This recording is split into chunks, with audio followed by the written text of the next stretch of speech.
Hello, good afternoon. Today is September 21st. We were just waiting for the platform to be ready to be able to broadcast. So today, this afternoon, we're going to continue our topic last week. And the topic of last week is If You Can KK Show, the episode number 2, because I don't want to spend too much time wasting because we have a lot of heavy stuff lifting today again. We will continue our topic on the Wang Qishan HNA.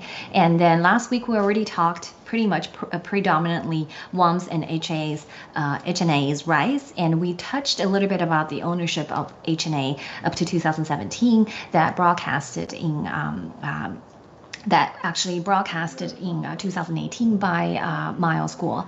Mile School actually held a press conference together with Mr. Bannon in November to let the world know what's happened to the HNA and what is the mysteriously known as the owner. Who are the real beneficiary owners in the HNA? So that was in 2018. So today we're going to continue with that story.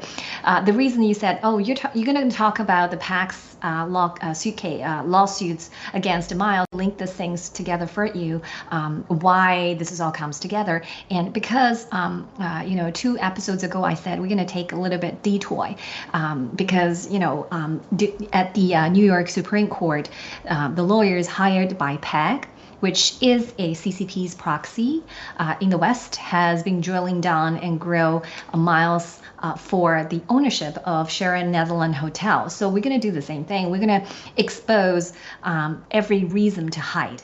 And so that's why we wanted to blow the whistle, which was blown by to the outside world by Miles, started in 2017. But a lot of people still don't know what's going on with the convoluted ownership and ownership structure of HNA, and what is the kleptocracy and within the CCP, and how do they actually harming and damage the democracy and the freedom, and how does that corruption in a country that is thousands of miles away from, free land we call United States or Canada or Australia. So we're going to touch a little bit on that throughout our episode. So today we're going to focusing more on the ownership of HNA and then the architecture art project. So we kind of mentioned very briefly in the last episode, what is architecture art project? It is actually very top secret that the CCP held to themselves. The Insider project, and this was actually blowed out again by Mile School. So we're going to share with you, and we're going to look into the hidden side of the CCP family and their so-called red genes. So a little bit quick review of the Wang Qishan's rise. If we go to the slide number 3, so we talked about the background of Wang Qishan, where he come from. He came from the banking industry, which very early on in his early career, he has been appointed as the head of multiple banks, including the Chinese Construction Bank. And then later on, he was also very instrumental in organizing, those investment, like a state-owned investment vehicle for the CCP, including the CICC, which is China International Capital Corp, and later on in Investment Corporation, stands for China Investment Corporation. So these are through the rise of Wang, and particularly I wanted to mention in 2007, Wang actually grabbed the political power. That's where he became a member of the 17th Politburo of the CCP. But we all know, in China, in communist China, it's not a meritocracy. It's not like you're smart, you have an amazing experience, credentials, you are intelligent, you work hard, and you can get ahead. That's we call a merit. They're equal footing to compete. But in China, this is a dream, this is an illusion. Pretty much of the dictatorship is based on autocracy, okay? So it's based on who you know. That is why, regardless, Wang is very intelligent. I give him that, through his speech. He's probably the only one of many, thousands of CCP officials that can give a speech without reading it. I believe he can do it. So he's probably capable of doing something, but he married very protocol. There's no meritocracy. There's only autocracy. This autocracy. This is a fundamental principle I want you to remember. Okay, despite Wang is capable and intelligent, but without the right marriage, he could not. Okay, he would not never. Okay, landed what you see on his resume. So let's keep on going, rolling the next slides. Slides number 4. We talked about HNA's rise, which in Miles's previous whistleblowing probably learned that this is a miracle company. Because from 2015 to 2017, the company grew like 20,000 tons. Assets grow 10 billion per day. 10 billion US dollars per day. Can you imagine that? So in a span of 1,000 days, they grow like how much money? I don't know. There's so many zeros. Sorry, not 10 billion, 100 million a day. So 100 million a day times 1,000 days. And that's happening in 2015 to 2017. So why this is only company that you know of that had such a dramatic growth? Why you never heard of any other company? So on this slide, I'm telling you how big HNA is. And I should say was, because it did in less than 2 decades. Basically, less than 2 decades. This is all happening, particularly in the spending sphere year, which is from 2015 to 2017. Okay, their growth is extraordinary, and I would say abnormal. Okay, and this is the reason. And last show we already tied up everything for you. And you have to remember, HNA has 400 entities. They have subsidiaries, and among subsidiaries, controlling interest, non-controlling interest, share trading, like you name it. It's very complicated. Okay, so the intro video that we played, if you missed, I suggest you to maybe catch it up after the show and watch the replay. So in the intro video, we give you an idea how complex these are, the entities and who owns what. And we're going to come down to 4 people that owns everything. So we're going to talk about in the later part of the show. So just remember how big it is, how abnormal this is. And there's none other organization seeing the same thing as HNA. Okay. And this is definitely not a coincidence. So we drove down a little bit, a change of ownership. That's a slide number 5. And in terms of who owns it, Miles had long gave us the answer who owns it. And today we will tell you who owns it, regardless of what's changed, what's reported by the media. In 2018, Miles had a press conference released that the Guanjun, which is the person on the right top, there is a picture in circle, that he owns the US based, which is New York based Cihang. And then along with the bottom, the China based Cihang Foundation, the other 22.8%, 2 of them together, they actually own 52%. So in 2018, November, Miles told the world, but later on, he actually said these transactions has not been finished. The transfer did not happen. Okay, but who are really the beneficiary owner of the HNA? We will let you know. And then we will go to the slides number 6. These are the various reports that you can search online if you're interested in this topic. I mean, there's a lot attract your interest, but if this has happened to be one of them, then you can go Google it. You can find all sorts of report in 2017, July-ish. So from July to October, there are a lot of report regarding on the change of the ownership. I'm not going to go to detail because we already said that in the last episode. So if you wanted to see what's changed, what was going on at the time, you could watch the episode 12. So today we really wanted to picking up on something on slide 7. So slide 7, we've talked about the 3 stage of economic. So as I mentioned, in the very early stage of after Mao died, right? Deng Xiaoping took power back basically at the end of 1970, and he started a lot of reform, but particularly centered on economic reform. And the very first stage in the economic reform in China, they started actually looking at improving the performance. They're not changing anything. They're not, changing the structures and everything.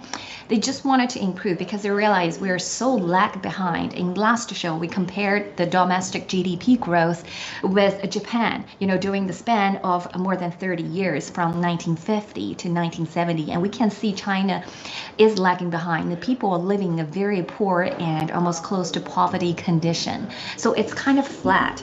So that's why when Deng took power, he felt the urgency to do something to change that fact. So that's why he started to do performance improvement by decentralize some of the decision makings. Because as you recall, everything was state controlled, centrally planned, and nobody else can, it's about a concentration of power. So it's highly concentrated in Mao, one person, but then started actually decentralize, 放权, they call decentralize the power, and then 让利, so have some profit sharing to motivate certain peoples to allow them to use their maybe intelligence for a little bit to improve the system. So that they did. But what at cost is they laid off a mass amount of people. So from 1980s to continue to 1990, okay, pretty much the 1980 continued to 1990, there are millions of people being laid off. Okay, and some of those a state-owned company trying to buy out of their pension plan. So which means, you're sacked, and I give you a lump sum payment of very little bit money, and I'm not going to be responsible for your pension. But prior to that, we all know in a communist system, they're supposed to be, you get what you need when you need it. That's Mao and that's Stalin and Marxism telling you, we abolish the private ownership, but when you need something, you come to me and I will give it to you. Okay, so that's their lie. But in 1980s, when they improved the economic system, they had to lay off people. And where are those people? You never heard them in propaganda because they're disappeared. They never tell you the lives of those people. And we're talking about probably millions, 30 million to 70 million people are laid off. Okay, and the news report, and you can piece and bits together to actually to understand their lives during that time. And that leads to the second stage of the reform, which is corporationalization, corporatization. So, which means we are familiar with a corporate, right? You establish a corporate, you have a set up a governance. It's all about governance. But in communist China, if they don't want to decentralize, and they only decentralize power when they have to, okay? When they have to, they have no other ways. When they have to, they will give you a little bit, but ultimately they want to control.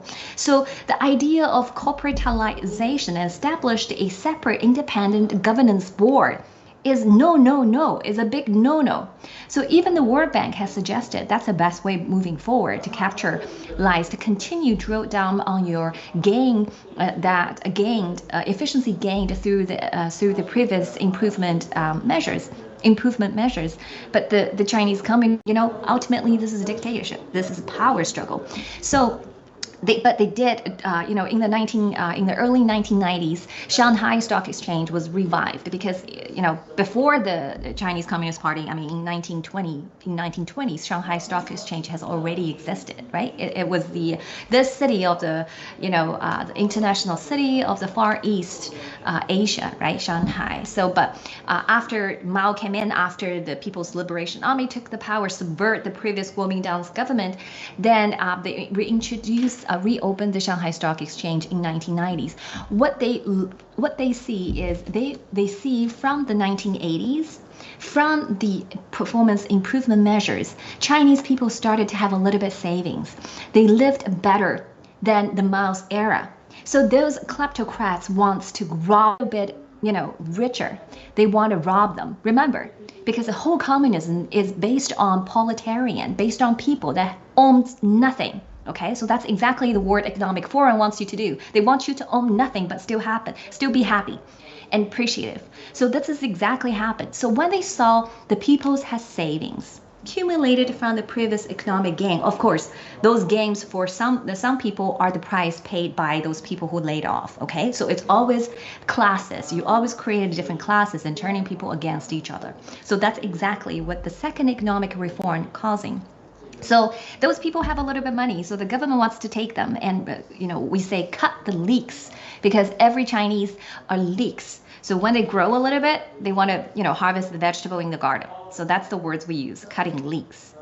So anyway, so they want to cutting leaks in the second stage of the economic reform. So they opened the Shanghai Stock Exchange and allowing those individual investors. Initially, they only allowing institutional investors because they don't know how this is going to go, and they have a set of strict limits in terms how much percentage of the share of the state-owned company can be traded on the public stock exchange, because they don't want to let it go. Okay, so they set the maximum percentage because they still want to control the state-owned enterprises.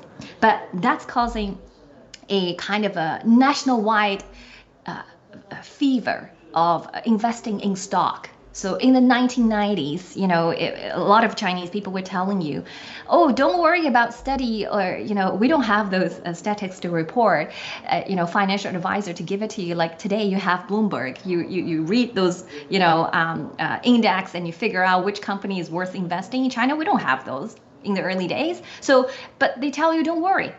You just have to buy stocks, and then you just close your eyes, and then 2 or 3 days, your money will actually, become twice the big. So that's the era. Everybody is crazy and fever about stock exchange. So that leading to a phenomenon of this is nationwide. People from grandma 75 years old to little as young as 20-some, they wanted to get in.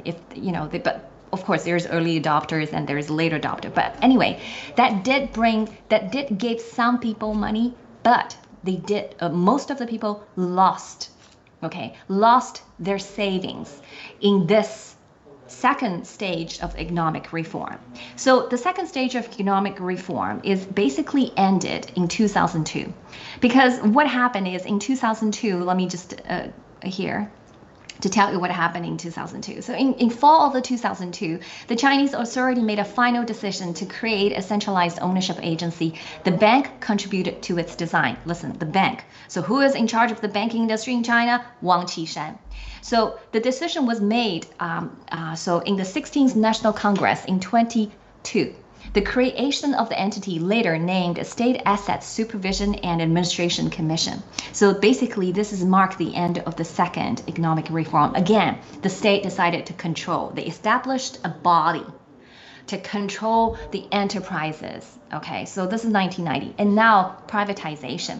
So much of what we talk about, the kleptocrats, how they stealing the wealth of the nation, started in 1990 when the corporatization, because we all know the Shanghai Stock Exchange, Shenzhen Stock Exchange, even Hong Kong Stock Exchange, according to Miles' previous whistleblowing, the software they're using, they were designed and built by Fangzhen, Fangzhen Group, Founders Group, which he used to be the second largest shareholder. And they are building, changing codes. There's backdoors. Basically, you can change the numbers in a stroke. In a sense of like a stroke and enter, you can change the stock. So this is why they started their stealing very early on, even earlier than 1990s, but I don't know. But anyway, then the privatization came. That's a different whole ball game. That's to do with the political infighting and the kleptocrats starting using all the vehicles to hide, transfer, and launder money because they went abroad. So just give you a number here, just to compare. This number comes from the Congressional Report Research in 2019 in the United States, okay? So it listed Fortune Global Forum, Fortune's 2016 list of the world's 500 largest companies. Includes 103 Chinese firms compared to 29 such firms in 2007. So within how many years is that? 9 years, okay. Within a span of 9 years, the number of companies made it to Fortune Global 500 list grew almost 4 or 5 times larger. Okay, you figure.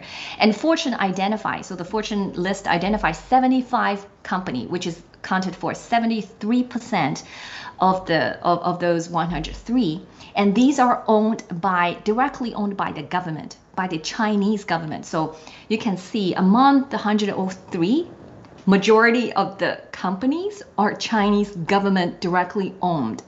Okay, and the others, the 75 firms in 2016 generated a total 7.2 trillion US dollars in revenue, had assets valued at 20.7 trillion US dollars. I'm talking about trillion. That's larger than the United States, GDP in the entire year.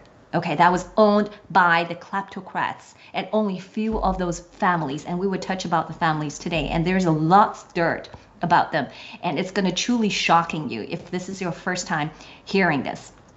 And so this is how big they are. So after 2000, they go global. This is why 2007 they established the Chinese Investment Corporation. Okay, they're using the trillions of the foreign currency reserve.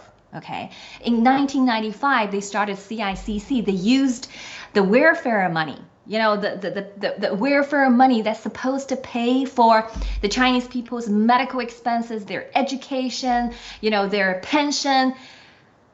And the Chinese kleptocrats moved those money and stole those money and put in their own pockets. And this is a whole system. That's why you see super rich people are not those on the Fortune Global 400 or Hurum's list. They're hidden. You don't know who they are, but I bet majority of them coming from China and Russia. Okay, so now we go to the next slides because I spent, oh, sorry. There's one more I want to mention because I put a picture there in 2000s. These are ordinary deplorables' life. The deplorables are officially become slaves. Okay, after constant 24/7 brainwash and ideological kind of a numbing you, and a lot of people talking about they being walking dead. You know, they only wanted to eat, to live, to survive, and they only want the basic, they only meeting the basic human needs. You know, they don't have drink, they can't have a drink, you know, because they are having a debt load of things to pay, like the mortgage, you know, medical bill that could bankrupt you. You know, we have a lot of news reported within, even inside China's, you know, when people is saved for entire life, but at the end of the stage of their life, if they have some illness, even not a kind of a critical, like a life-threatening illness, even just a maybe a regular heart abnormality that need a surgery, then they could be bankrupt because the hospitalization, the cost and the expenses is so expensive. So we have lots of report on news, you can search it. So that's why I put a picture there. The people are actually in cage. They have a firewall, they can't listen, they can't hear, you know, there's internet within China, but they can't see YouTube, they can't see Facebook, even though they see Facebook or Twitter because CCP has already infiltrated Twitter. And anyway, it's all CCP's propaganda anyway. So that's why the cage has become larger. Now you feel Americans become more like China rather than China becomes more American-wise, is because all those kleptocrats has already gone global. And this is why I have a video I want KK to play, and that's the World Economic Forum in 2019. Let's take a look. Schwab, how he described Wang Qishan. Thank you, KK. It's my great pleasure to introduce His Excellency Wang Qishan, Vice President of the People's Republic of China. This year, Mr. Vice President, you have brought the largest ever Chinese delegation to Davos. And it's actually, since over 40 years, 41st year, that since 40 years that China is participating. But it's the largest delegation, including ministers and vice ministers from industry, reform, foreign affairs, energies, and so on. More than 50 Chinese CEOs of large companies are also among us. Vice President Wang, you have played key roles in the reform of China's political, economic, and financial sectors for the last 30, 40 years, both at the regional and national level and in key sectors. You have been a key figure in leading the extraordinary growth in China and bringing the country into the international system, exercising multiple important functions on a provincial and on a government level. Here, today, Mr. Vice President, we welcome you with your experience, and we look forward to hear from you how you see the future of your own country and the future of the world.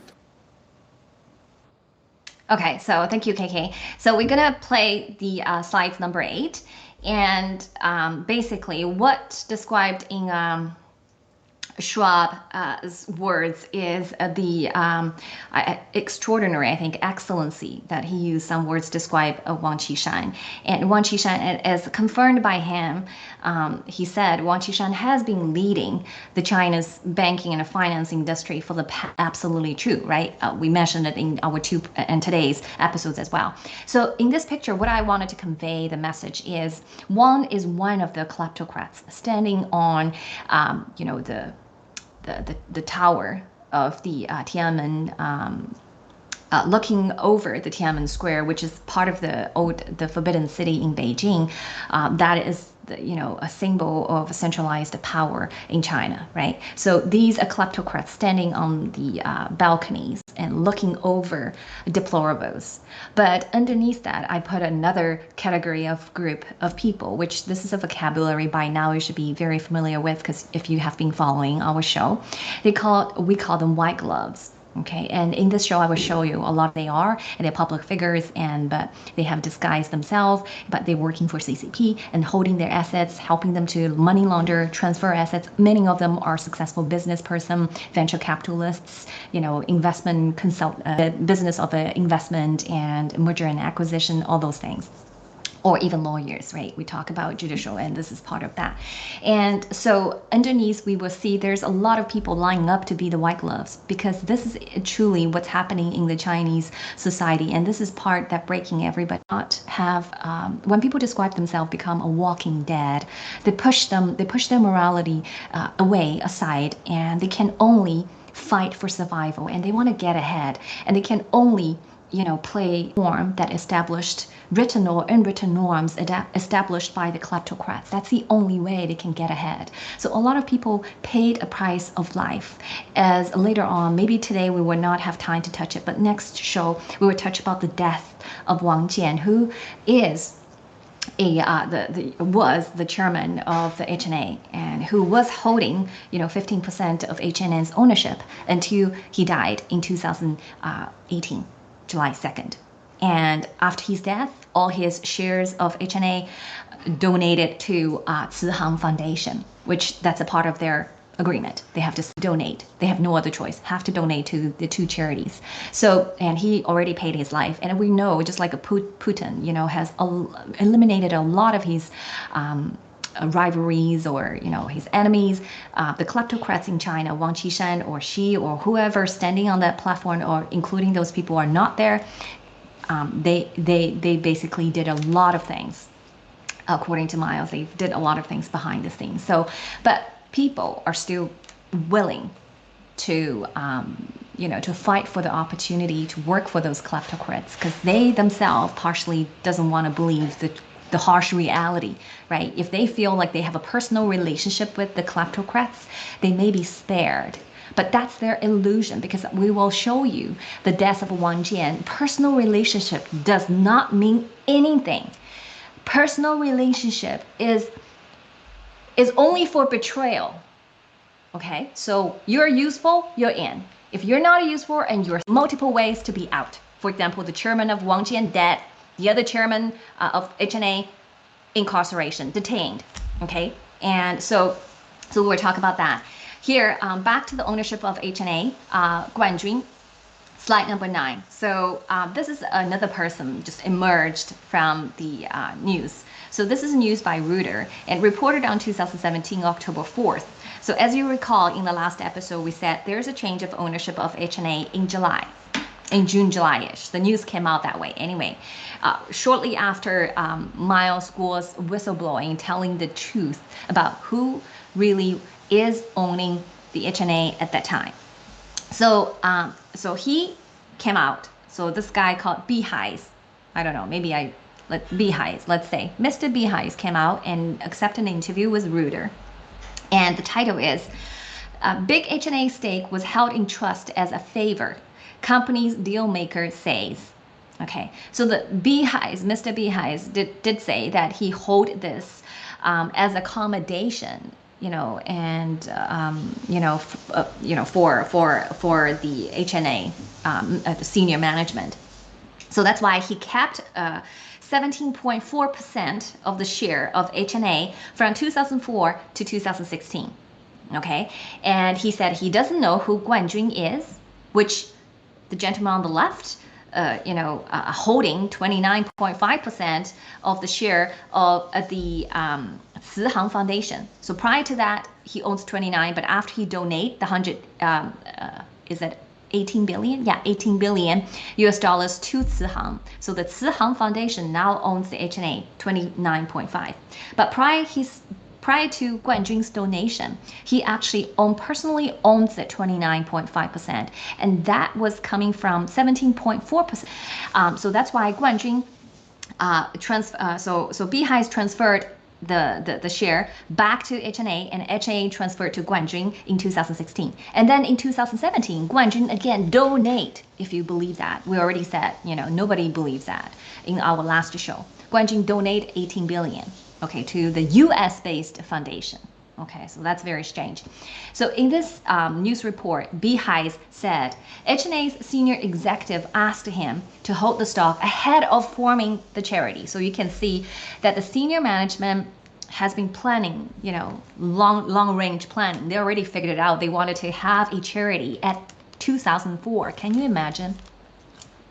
In 2004, this Beehive already been asked to form, already been told they want him to hold this because they wanted forming a charity down the road. Okay, so they have plotted, a very long time. So, and he said, whether it's true or not, we don't know, but the reason he shared is, the reason was he is not a Chinese citizen and would not need Beijing's approval to hold shares outside of China. So why he said that? Because if you want to move money, it's not easy, right? We all know. Like, if I want to transfer you for like a $10,000, I might have to answer a lot of questioning in the bank when I'm transferring, who I'm transferring to, depending on your country you live. But we're talking about billions, okay? We're talking about millions and billions money that transferred cross-board. So in China, before the money can go out, before the foreign exchange can go out, there's a lot of steps. And Miles mentioned there are at least 3 steps, 3 approvals you have to obtain before you can go out the money. And on the receiving end, you also asking question and know your client, right? You have to know who you are, who owns this, why you sent the money here, because for all money launder purpose, right? So we all know that as ordinary citizen. So here he said,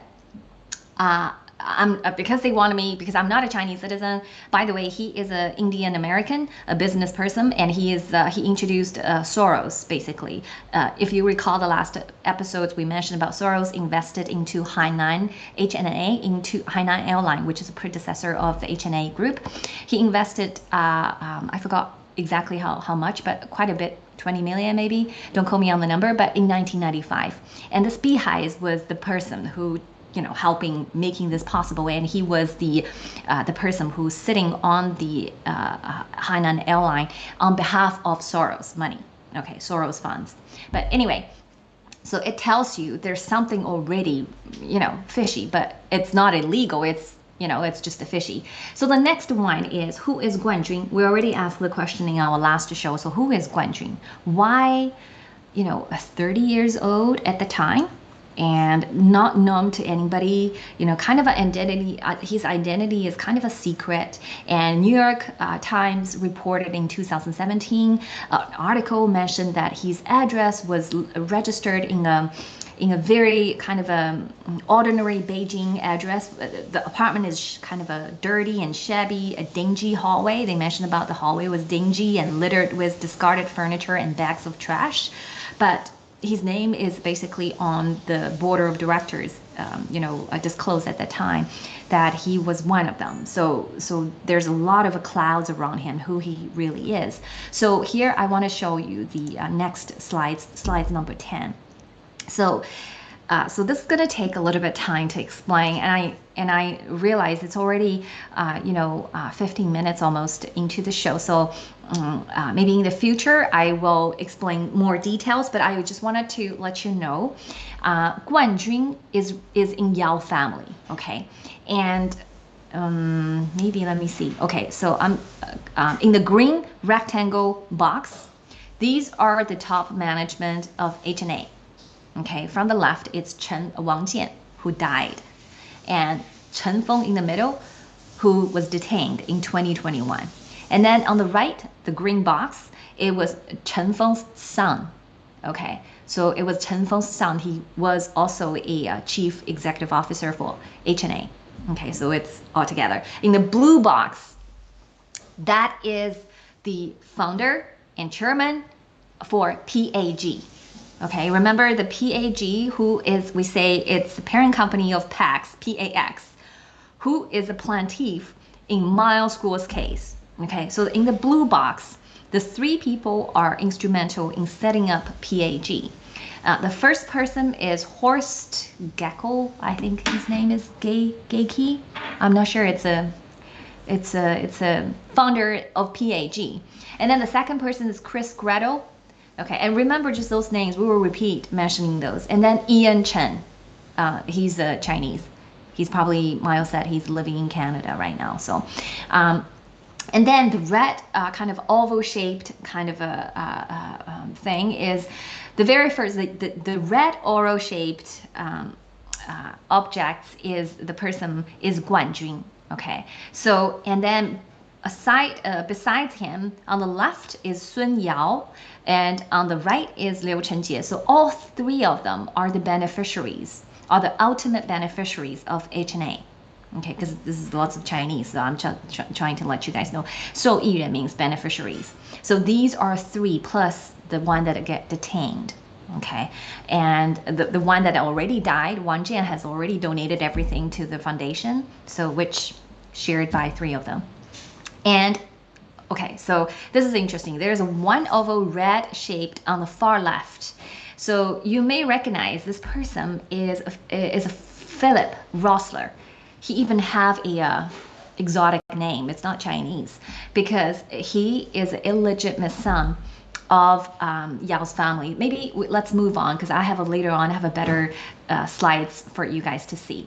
So, but one thing I wanted to show you, because the core information, the key information that's conveyed in this slides, in this all kind of a nice charts, is the relationship between Hainan Airline and PAG, which I translated into the next slides. Kind of you can see it. So slide number 11. So I'm just going to read it for you. August 7th, 2019, in a Miles Guo's live stream. So Miles said this: PAG is a Hong Kong version of HNA. So HNA is located in Hainan province, which is mainland China. So PAG is in Hong Kong, established also by Wang Qishan. And PAG is Wang Qishan's money laundering bank. Almost 60 to 70% of HNA's project are done by Blackstone and PAG, and which I checked a lot of their transactions. This turns out to be true. Whenever HNA has something, PAG and Blackstone is always there. You know, you can always find these three entities kind of together. You know, it's kind of strange. And if there is a crime called the manipulation of the stock market by insider trading, then the HKICIM, which stands for Hong Kong International Construction Investment Management Corp.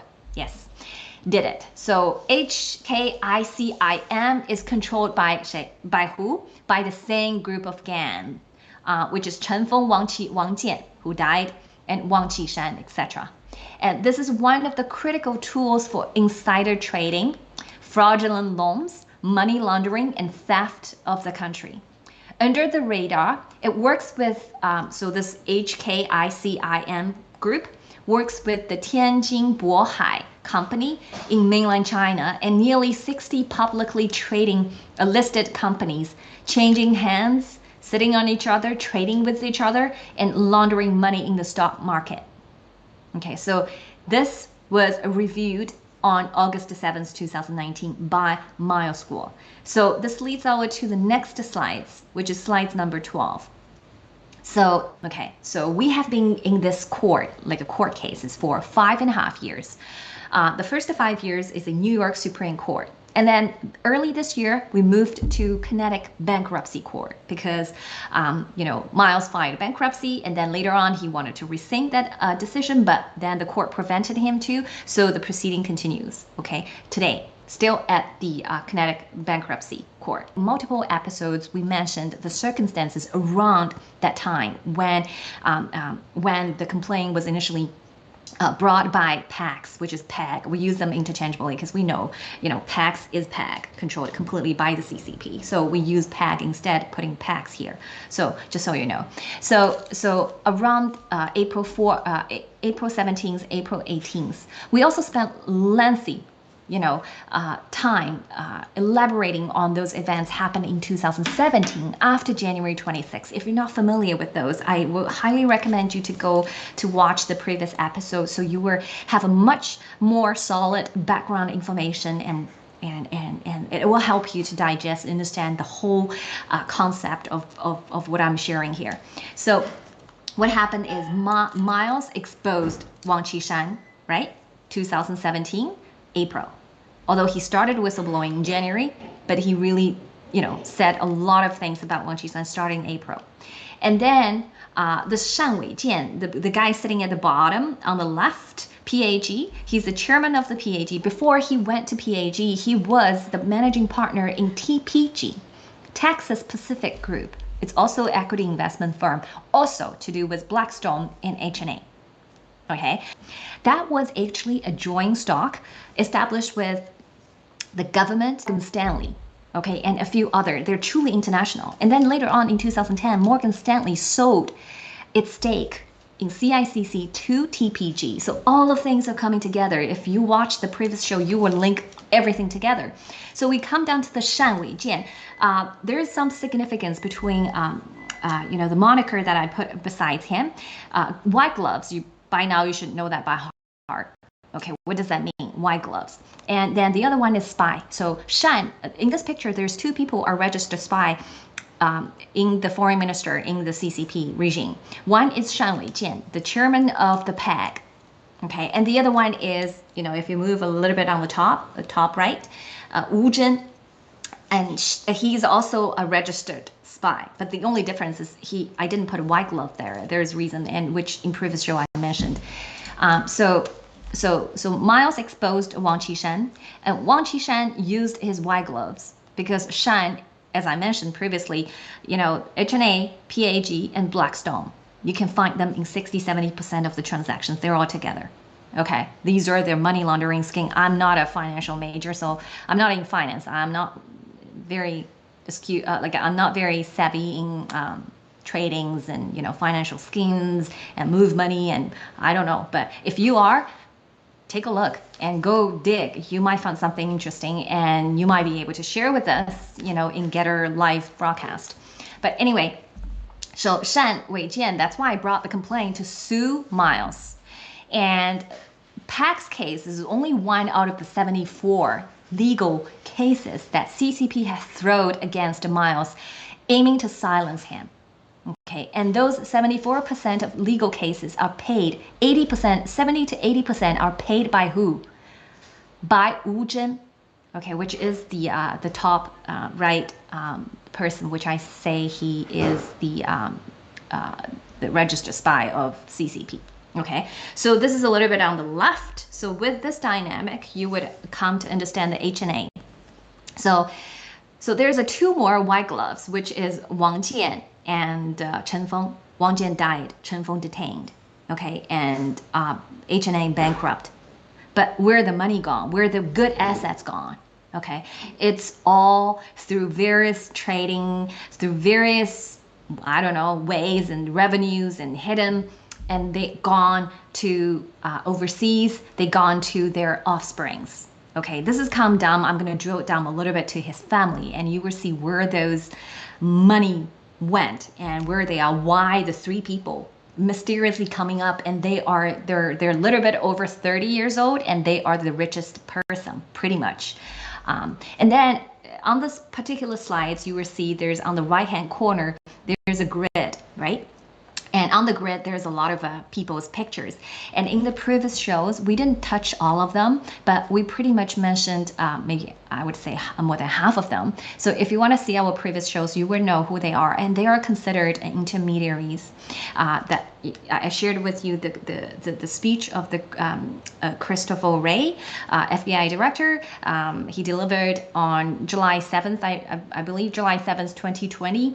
He warning Americans about the threat about those intermediaries and how the CCP is actually using those seemingly independent to actually achieving the CCP and kleptocrats' goal. So these are the people are recruited or corrupted by the Chinese spy, and who Wu Zhen is involved. Many of them. He is a spy master. He is basically monitoring and targeting and chosen those intermediaries. Okay, and then once he chosen his target, and he will find ways to make them their best buddies, or I don't know, to make them to do immoral, illegal things together, and to corrupt them and to blackmail them. So this is a whole thing about how they organize. And Wu Zhen appeared to be a businessman, but none of the business he headed was successful. Pretty much a lot of them are bankruptcy or really, really poor performance. So he is really not a businessman. It's just a facade. The money is really given by PAG.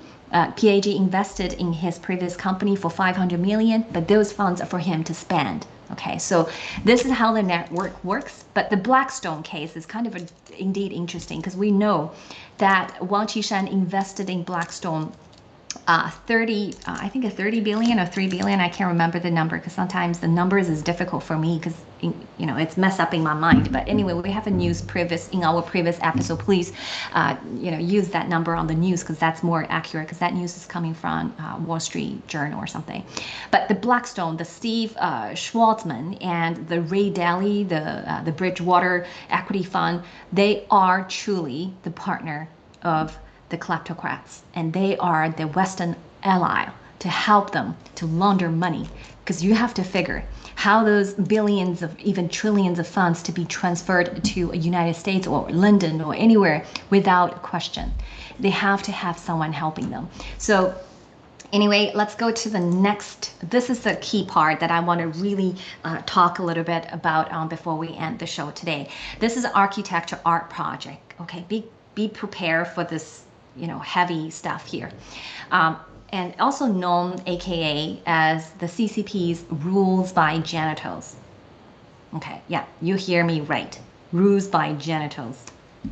So this is basically a codified project. Okay, let's read, because it's best way for you to kind of know, and then I explain later. A folder code of the global illegitimate children of the CCP, kleptocrats, a map of the genes, wealth, and politics of the CCP kleptocrat families. There's a lots of them. That is why you need to give them a unique identifier. If you're talking about data structure, if you're kind of a IT guy, you know what I'm talking about, right? So it's hard to track, especially when we're talking about billions and millions and trillions. You wanted to know who owns what, right? And we showed you in the intro video, it's complicated. All those convoluted organizational structure, who's shareholding who is in trust for what. You need pretty much a very robust system to track. Especially these are your illegitimate son and children. You don't see them throughout the year, right? They don't visit by the parents, every year. They're hidden. So you need a map, a gene map, which has the people's name and their assets owned, right? And then to create a large number of red offspring. That's what I mentioned about red genes and red offspring. That's why close personal relationship with the kleptocrats is nothing, okay? They need you, you're in. They don't need you, you're eliminated, okay? Because they truly only care about their red genes. And to create a large number of red offspring, the CCP produced them through surrogacy, okay? Tap tube babies and mixed blood. And this is not according to me, this is according to Miles. And these are the top secrets you don't hear anywhere else. And registered and managed by dedicated people. For example, adopted parents. And I'm going to give you an example in the show before we ending today, and then we will drill down in the next episode. And the children, these children, those illegitimate children, grew up with an elite education and become important figures in politics and business in various countries. And they might not look Chinese at all because the other half might be a foreigner. So I will show you. They are all over the world, are the important carriers of the kleptocrats to hide their assets overseas. Okay, so that's why you need a map. You know, you might not remember your kids when they turn out to be an adults, what they look like, right? And these are really not, you don't grow up with them. So really, it's not traditional sense of mom and dad, you know, have fond memories of each other. No, these kids might growing up in for a better part, adopted parents that truly love them, or they could grow by themselves pretty much. You know, once they reach certain age, they sent to elite schools. They don't have to worry about one day what they need to eat and wear because everything was taken care of. All they need to do is become successful in their own fields. And then later on to help CCPs take over the world and hold on to the massive, massive wealth all over the world. So I'm going to give you a little bit example here. Okay, so let's go to slides 14, I think. Family of Yao. Is that slide 14? Family of Yao. So family of Yao. So we already talked about who is Yao. Remember the big kind of charts that I showed you? There's a lot of people on them. And it all started with him. Okay, so Yao Yiling, already dead. So died in 1994. So he was vice premier of the State Council of the PRC. He was born in Hong Kong, and he speaks Cantonese and possibly a little bit of English, I don't know. But he was the Politburo Standing Committee of the CCP. So I already explained what's Politburo Standing Committee, how many of them. So if you want to watch previous 2 episodes ago, I think, prior, I mentioned that, so you can catch up on that. But Yao Yiling also, looking after, when he was the vice premier, he was looking after commerce and finance. Okay, so now you see a succession in his family, hey? Because Wang Qishan married to his middle daughter. Okay, so on those photos at the bottom, right below the person in circle, in red circle, Yao Yiling, is his middle daughter. Her name is Ming Shan. Okay, so Wang Qishan married his daughter, one of his daughters. Okay, the middle one. So remember I said in the CCP, under the CCP regime, there is no meritocracy. Okay, everything is based on autocracy. So this is where Wang gets his ticket into the political regime and into his power-grabbing game later on. Okay, without marrying Shan, Wang Qishan is nowhere to be seen, nowhere to be heard. Okay, in the very early on, I think they married in 1969 or something, or shortly after that. But anyway, so on those pictures, remember, Yao has only one son, which is to his right, next to his right, only one son. But this is a legitimate child, remember? But we say they have a architect art project, aka Rubai Janito. It's a genes map. So Yao Yiling have many illegitimate sons. We don't know because he was known in the party at the time. This is nothing secret because his behavior, everybody, watching and witnessed it. He was an alcoholic. So there's 2 things he liked in life most. One is woman, the other one is drinking. So he was seen in working time, drinking nonstop, holding a teacup. But when people ask the daughter say he's not drinking the tea, he's drinking alcohol. From sunrise to sunset. Okay, so that's why he died early, and his son also died in 2001 out of liver function because you can't have good genes when you drinking nonstop. So his only legitimate son died early on in 2001. That's why Wang took the place. That's why everything inherited by the Yao family goes to Wang. So Yao picked Wang Qishan, the son-in-law, to be the heir of the kleptocrat's family business. Okay, so the other two women are oldest daughter and youngest daughter, and his wife. Okay, these are the just on the records children. Okay, but there's so many illegitimate sons and daughters. So let's take a look at one of them. The next slides. So here we're going to introduce the person that I mentioned. This person is Philip Rosler. You can search him online. He was the former vice chancellor of Germany from 2011 to 2013, and he was very successful. He was trained as a medical doctor. Okay, so matter of fact, and later on moved into politics. But this is, remember the architectural art project? He, according to Miles, is the is the grandson of Yao Yiling, who died in 1994. And Yao Yiling has many, many other illegitimate children. We don't know how many of them, but in previous Miles, whistleblowing, he mentioned Yao Mingwei, which is the only son on the book, legitimate son of Yao, has illegitimate son. One of them is Philip Rosler, but at least he has a 5+. He has a 5+ more illegitimate son. We just don't know the identity because Miles did not review them. Okay, and Philip Rosler is just one of them. Okay, and then in 2000, I think it was 18, that news, 2017. So HNA announced that Philip Rosler appointed inaugural CEO of Hainan Chihang Charity Foundation. Here it comes again. It's a family business. It's a red gene concept.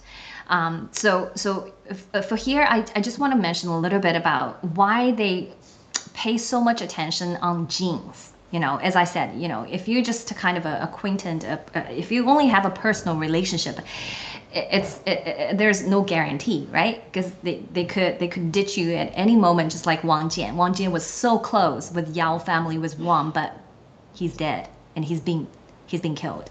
And but so this is kind of going to the concept that the CCP truly believe, the sexual relationship, if a person who has a sexual relationship with them, they're more trustworthy, but they only trust their family members. The people carry the same genes with them. This is more like a feudalism society. When you're talking about the emperors, they wanted to have kids, and and the kids could maybe they give each kids a little bit wealth and territories to rule, and they hoping their empire and dynasty would sustain forever, through their offsprings, through their genes. I guess that's the same kind of a thinking behind it, but the brew, they think that the genital is the base for trust. Miles Guo once said this. He said he had heard more than 100 CCP high-ranking officials, including at least 3 or 4 of then Politburo members, saying that any relationship without sex was not trustworthy. So many top officials find allies in those who share the same mistress with them. Besides, an effective way for the CCP officials to secure promotion is to contribute their wives, the daughters, the sisters, and mistress to other close relatives, or other close relatives to those who can decide their fate. So basically, that tells you it's pretty much their red gene concept. And this is blowed by Miles, basically, in one of his live stream. I can't remember exactly which year, maybe in 2017, or could possibly be in 2018. And then one more picture. Let's just see how many more. Okay, because I'm looking at the time. It's already 2:18, so we're kind of already over an hour mark. Because the next picture is family of Wang.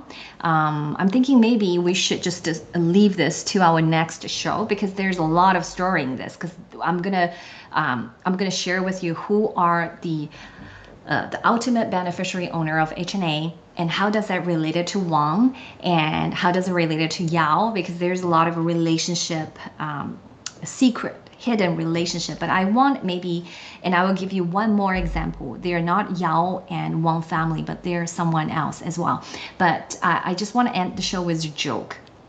So I don't have the joke on the screen, but I can tell the joke because I read it on one of the whistleblowers platform. And if you're interested in this topics, you can go to gnews.org and you can search Ru by Janitos or architecture art project. You will find a lot of related information in that category. So here there's a joke. So it's a conversation between a son and a father. So the son said, okay, Dad, I like the daughters of the deputy directors across the street very much. And then the dad, who is a high, CCP ranking official, told his son, he said, that's your half sister. You can only be friends. And the son said again, I also like the chief daughter next door. And then his father said, that's your other half sister. Don't tell your mom. And then the son cried and told his mother about the conversations, and the mother comforted the son and said, don't worry, find whoever you like. You are actually the mayor's son. Okay, it's kind of a joke, but in essence, the CCP is, the crime has made by the CCP is way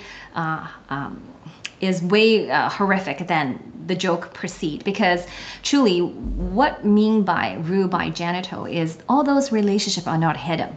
The evil thing is these are agreed upon among all parties. When you offer your wives, your sister, your daughter to someone who can determine your fate in the CCP regime, like they all agree to, like they know what they're doing. Even the spouse are helping them. Okay, the spouse are hiding things, and they're hiding from the public, and they're hiding from the other CCP kleptocrats, but other faction members, right? But they don't hide among all those parties. These people are consent to it, and the matter of fact, they want it. They want to become a faction. They want to show their loyalty and prove they be trustworthy. That is why they offer the kids and daughter. And these are not just practice among those high CCP officials anymore. These are,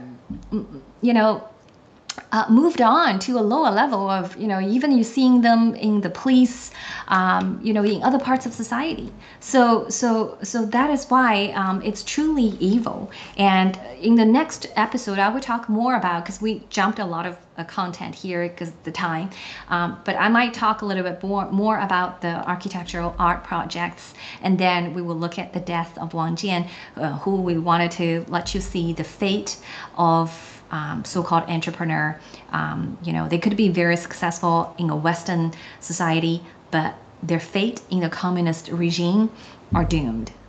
So anyway, thank you very much for watching this episode, and thank you KK for your OBS support, and thank you for all my audiences tuning for this show. So I will see you. Oh, one thing I want to mention. So the time on the poster, our program is for Tuesday and Friday, but because last week Nicole has joined me, and we're trying to find a time that would work for Nicole and me, and also for KK. So it's kind of need some little bit coordination. So tentatively, we decided next show will be on a Saturday, on this Saturday instead of Friday. And until we have time to chat about the finalized hours, we don't know next week when we're gonna have this show on. Maybe it's still gonna be Tuesday or Friday. Maybe it will change. So we will see.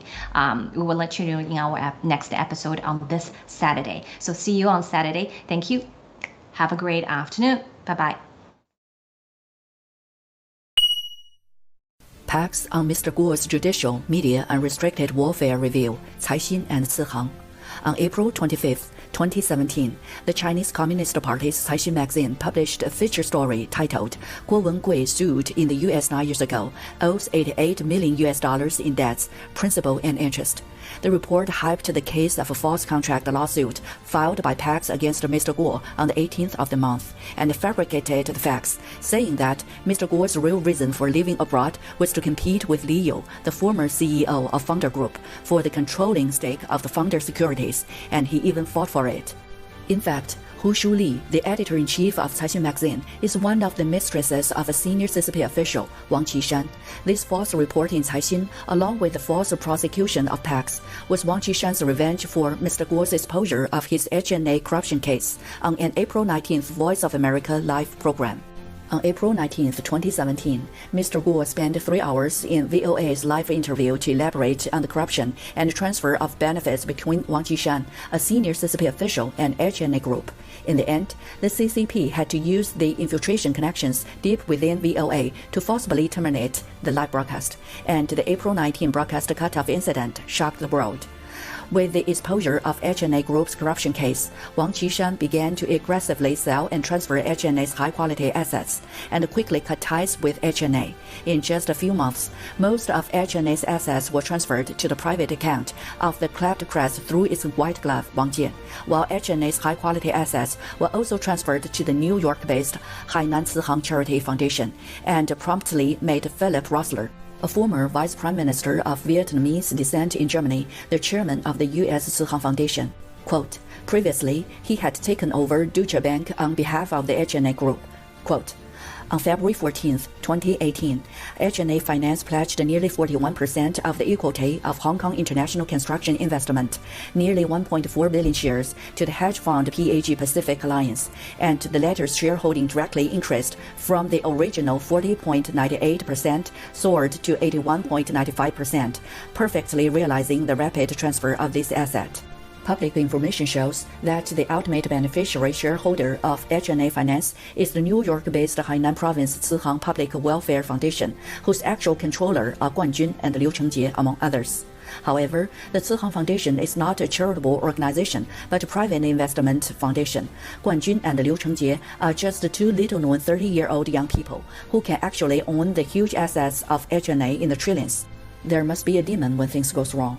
Mr. Guo once broke the news that Guan Jun is actually the illegitimate son of Wang Qishan, and Philip Rosler of Vietnamese descent is the descent son of Wang Qishan's wife and brother Yao Mingwei, and the biggest beneficiary Liu Chengjie is also very likely the illegitimate offspring of the Yao and Wang family, but Liu Chengjie's true identity is still a mystery. Mr. Guo once said that the day when Liu Chengjie's biological father is exposed will be the time when the CCP will be completely taken down.